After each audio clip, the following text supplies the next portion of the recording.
This is ABC15 Mornings. Churches in the Valley opening their doors today, some for the first time in months. How worship will look a little different. And there are plenty of mixed emotions surrounding the reopening of the state. We'll hear from some local businesses who aren't quite ready to welcome people back. And some of the most important stories right now, those offering hope. A unique show of support at the Phoenix Indian Medical Center. We're going to show you more of this awesome traditional ceremony to thank nurses and doctors. Amazing. Wait until you see it. So neat. We love spreading different cultures here and sharing them with you. And so with that, we say good morning to you on this Sunday. I'm Nohelani Graff.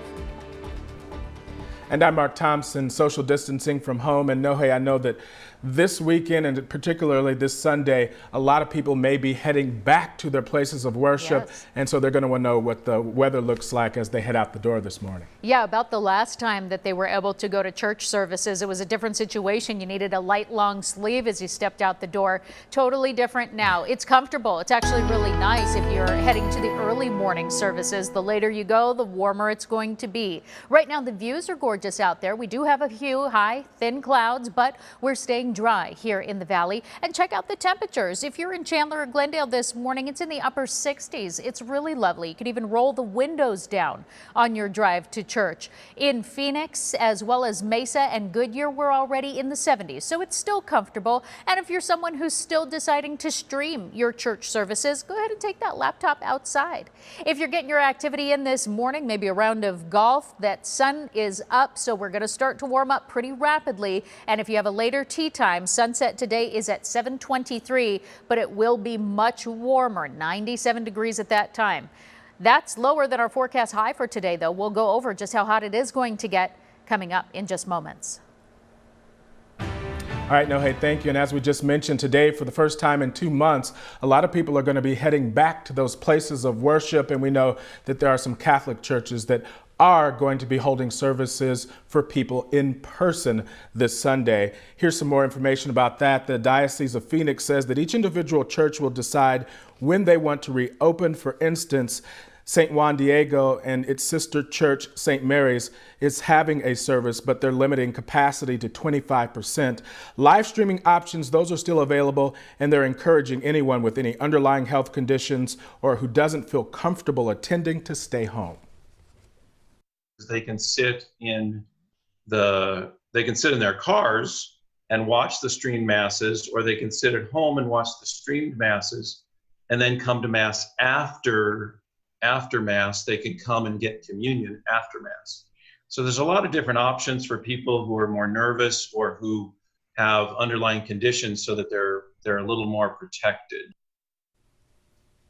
And the services themselves will look a little bit different as well. There will be no sign of peace, no drinking of the precious blood, and no hugging or handshaking.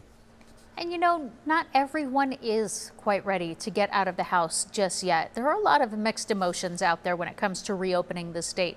So keep in mind, reopening is voluntary. And as ABC15's Adam Waltz shows us, just because businesses can be open doesn't mean they will. Malls, the latest allowed to open, and while many of the businesses are remaining closed, some are taking advantage of any sales they can get. It's a double dip chocolate peanut. Thank you. You're welcome. A sweet reopening for this mall's local candy fix. My wife and I decided we're just going to open up, see what happens. Winstead Candy Company inside Chandler Fashion Center taking advantage of the mall's opening day after closing due to COVID-19 in March. When we had customers reaching out to us, waiting for us to open and wanting to come support us, it meant a ton to us, and we knew that this was the time to open. This is my wife's favorite thing right now. Oh, really? The heart pretzels. Yeah. Only 52 of Chandler Fashion Center's 190 businesses took advantage on day one of Governor Doug Ducey allowing malls to reopen. The mall making sure it was a clean reopening. Wiping down door handles, wiping down tables, cleaning the restrooms more often, really just going through and sanitizing as much as possible. He said the busiest tenant, What's Pretzels, has been busy all the time. Those Cinnabons giving it a run for the money. Across the valley, a line wrapped around the corner at Arizona Mills for Burlington, and this video from inside Scottsdale Fashion Square showing small crowds and customers social distancing at the food court. In total, 7 Valley malls reopened today. Those businesses Very encouraged with the amount of people that came in, the sales that are coming in, although not as good as the past. I feel that hopefully sooner than later we'll be able to get back to where we were. Though business is slow, this Candy King said few sales are better than no sales. Have a good day. Thanks. And although the mall itself is open, it's up to the individual businesses to set their own timeline for reopening and implement their own health precautions. In Chandler, Adam Waltz, ABC 15, Arizona. All right, Adam, thank you. And as people slowly start to get back out and about, the governor is still encouraging people to practice those social distancing guidelines, but it's not as easy as said to be done. That's not always happening. People, they aren't staying 6 feet apart in every situation, but that isn't technically breaking any rules. The stay healthy, return smarter, return stronger. That new initiative has some key words in it, like all individuals should maximize physical distancing from others, and any businesses shall develop established and implement policies. The governor's order intentionally uses the word should for individuals. They don't want there to be any criminal liability for individuals who are going to stores or restaurants.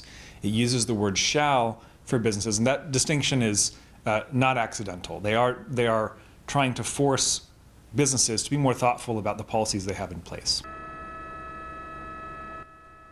Now, back on the Salt River, there are some new policies in place there as well, like having to wear a mask while renting a tube and limiting the number of guests on those shuttles to and from the water.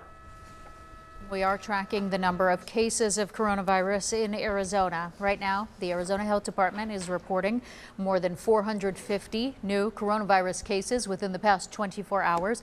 That brings the statewide total to 13,645. There were also 28 more deaths, and let's not normalize these numbers. That means that 679 lives have now been lost. That's 679 families who have lost a loved one to this virus. Now, as the state reopens, Tucson is expanding their local emergency declaration. The mayor there says it is consistent with county, state, and national guidelines. The declaration also lays out a plan and provides some clarity for businesses to get back open. It also protects families who are struggling to pay their water bills or their rent. It's going to continue to hold off on city water disconnections and evictions. And lots of people out and about this weekend trying to beat the summer heat. Tubers back on the Salt River on Saturday with some safety measures in place. If you go, you'll see employees wearing face coverings, guests wearing bandanas, and the shuttles transporting tubers will be limiting their capacity to 15 people. Now, despite getting the green light on Wednesday, we're learning that most public pools in our area won't be reopening anytime soon. Officials in Tempe telling us that they need to bring back furloughed lifeguards first and do some weeks of training. They're also working to come up with new sanitation protocols. As for Phoenix, officials say that they'll need 30 days to train staff and get their pools ready to go. And more movie theaters, they are practicing some of these same things along the same lines. As of this weekend, they are allowed to reopen, but some are choosing to hold off a bit, at least for now. That includes Harkins, the Valley-based theater chain, telling us that they do not expect to open their locations until the summer with many new safety measures in place. You know, I've seen on my social media, a lot of people are still hiking right now and trying to find sources of water that way. So if you're someone who's been going out for a hike, you want to make sure that you leave early. It's going to be a lot easier on your body. We're in the 70s right now. We'll stay there for another hour or so, but by midday, it will be in the low 90s already. You've got to make sure that you hydrate and pack more water than you think you need. lead. Later this evening, if you're waiting for a sunset hike, it'll be beautiful because we'll have a few high thin clouds, so the colors will be nice when that sun sets at 7:23, but it's still going to be hot, 99 degrees at that time. And that's just below the forecast high today of 101 degrees. I do think that we'll hit triple digits across most of the valley. Like I said, we are going to see some of these clouds linger, but we will stay dry. It's more the breezes that we're paying attention to. We'll talk about it coming up in that full, most accurate forecast. All right, Nohe, thank you.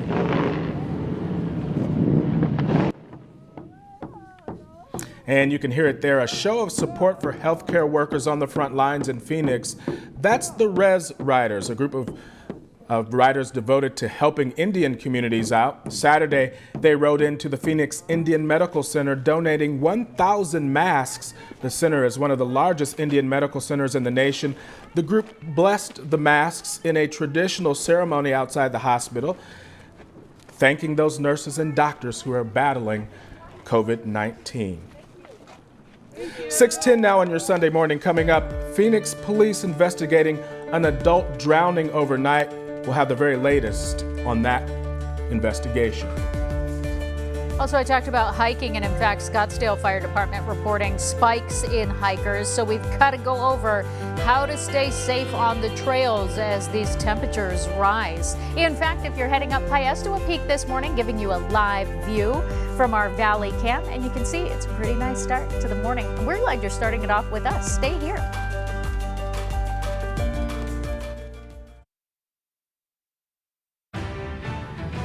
We've got some breaking news that we want to share with you this morning. A 42-year-old man is dead after he was found inside of a pool, not breathing. This happened early this morning at a home near Greenway and 52nd Street. Phoenix police, they are still on scene trying to put those pieces together, investigate exactly what happened. 3 people are in the hospital after fire crews say that they were exposed to carbon monoxide. It happened yesterday at a home in Mesa. Fire officials say that they found 2 people drinking in a closed garage while the car was running. Hazmat crews arrived and they found very high levels of the gas, and then they evacuated the entire property. A man shot 4 times. Glendale police now looking for who did it. The shooting happened yesterday near 59th Avenue and Bethany Home Road. Police say that the victim was able to talk to them at the time, but they still don't have any information on a possible suspect. Investigators tell us that they are looking for information and they're trying to see if this one was drug related. Well, the heat is on, but that is not stopping people from hitting the hiking trails. Scottsdale Fire Department says they have seen a spike, in hikers. So they have issued some safety reminders. First, start drinking water the day before your hike. So you should have been loading up yesterday for a hike today. That way your body is fully hydrated. If it's going to be over 90 degrees, which today it will be, you need to leave your dog at home. During your hike, if you are halfway through all of the water that you brought, that's a good indicator that it is time to turn around. Don't push on for a further distance. Also, cover up your skin with some loose, light-fitted clothing. The less skin that you have exposed, the less dehydrated you'll become. And of course, don't forget to wear the right shoes. We see a lot of folks showing up in sandals, flip-flops. We encourage a good hiking boot, good traction, especially this time of year with all the extra growth that we've had and the increase in snake encounters. The more you cover your feet, the better. And look, the firefighters don't want to have to trek on up a mountain to come get you either if you roll your ankle. Also, because of social distancing, uphill traffic always has the right of way. Remember your etiquette. So hikers going downhill, you're the ones who should yield or step to the side when somebody comes to pass, and try as best as you can to remain 6 feet apart. That does get challenging on some valley trails, but just do your best and just be good to one another out there. Give somebody a smile as you pass. Now let's talk about that most accurate forecast. If instead you're planning to stay home, get some gardening done. I know there's been a major uptick in that. You want to mow the lawn. We're going to give you the green light because we're staying dry here through the end of the weekend and to start the next part of your work week. Right now, live view of the superstitions. You can see we've got a few high, thin clouds out there that streamed in yesterday, and they are going to linger, but again, we'll stay dry. Our temperatures are mild right now. We've dipped just a little bit post sunrise. sunrise, so we're in the mid 70s across much of the valley. Still a few 60s hanging on, and we'll stay in the 70s through about 9 o'clock this morning. Then we warm into the 80s. The 90s show up by 11 o'clock this morning, so just before lunchtime. At noon, we're already sitting at 93 degrees. Temperatures across the state right now, the Grand Canyon is the only spot sitting in the 30s today. Flagstaff and Window Rock in the mid 40s. We've got the 50s in Show Low, Prescott, and Payson to start off the day, and 70s along our western border. Now, temperatures here in the valley, I told you there are still a few spots in the 60s, 68 in Surprise, Peoria, and Buckeye at 66 in Chandler right now, 69 in Fountain Hills. So it's actually a really gorgeous morning to step outside, get that walk around the block, take the dog out if you have to, or go for an early morning bike ride. If you wait until later, you're going to be sweating it out, sweating bullets, in fact. 100 degrees. That's what we'll see today across much of the valley. 101 will be the high in Goodyear, 101 in Levine and Ahwatukee, 102 in Chandler, Gilbert, as well as Maricopa. Northern portion of the valley, you'll stay in the low to mid 90s in places like Cave Creek or Anthem for today. Temperatures across the state, more triple digits to our south in Casa Grande and Gila Bend, upper 90s in Quartzsite and Lake Havasu City. Up in Sedona, if you're heading to the Red Rocks, because they're doing a soft reopening up there, 85 degrees if you're going to be walking around or hitting a trail. 80 degrees in Prescott. North of there, Flagstaff is going to be cooler at 75, and it'll be 80 in Show Low. We will also see some breezes pick up today in the high country. Breezier morning in Sedona as well as Show Low and Payson. And north of the rim, we'll see those stronger breezes later in the afternoon. Mojave County, Colorado River Valley, about 20-mile-an-hour winds for today. Now, high pressure is what's keeping our temperatures warmer, and they'll stay that way through tomorrow. You'll also see that we stay dry, but then a disturbance passes to our north, and that low pressure system is going to help usher in those breezes and also drop our temperatures over the coming days. So triple digits hang on through tomorrow, but the breezes also pick up here in the valley tomorrow. We're talking gusts possible around 20 miles an hour. Windier conditions on Tuesday as our temperature drops into the 90s, but we could see gusts around 30 miles an hour on Tuesday in the valley. And then on Wednesday, that's the light at the end of the tunnel. Relief when the 80s return to our valley forecast. 89 is that forecast high. I'll show you if the 80s will stick around for the rest of the 7-day and as we head into Memorial Day weekend. That's coming up in just a little bit. Still ahead for you this morning. It is Mental Health Awareness Month, so we're going to go over various options specifically for families who are looking for some support right now.